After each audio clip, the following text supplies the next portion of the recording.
Ciao mga tao. Mama Mia. Grabe ang init. Time check 2:54.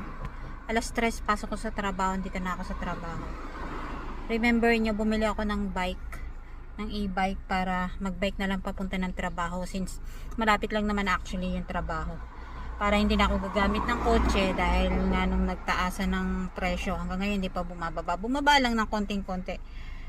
Gusto ko sanang mag-bike, maganda sana at simula sa bahay namin hanggang dito sa trabaho, dugtong-dugtong na yung bike lane. Eh grabe naman, hindi kaya ng powers mag-bike. Tingnan nyo naman ang temperature. Kita nyo ba? Oh, ayan, 39, kita ba? 39, kanina pumalo ng 40 habang tumatakbo ako.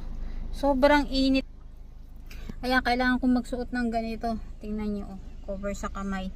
Kasi dito pa lang sa bintana, sunog na sunog ako. Sobrang hapdi ng ng araw sa balat. Bago ko pagdating ko sa trabaho, pulang-pula tong braso ko. Talagang itim-itim ko na. Nagkokotse pa ako niyan. Paano pa pagka nagbike? Oh, kaysa naman ma-stroke ka sa daan, ay nako. Pikit mata na lamang tayong magagasolina. Nakakotse nga, sobrang init na eh. Tapos sira pa yung aircon ng kotse. Hindi ko tuloy maalaman kung paano isisingit yung pagpapagawa ng aircon. Kasi kailangan ko siyang gamitin araw-araw. Anyway, ingat mga tao, napakainit. Ingat tayo lahat. Ciao. Work, work, work.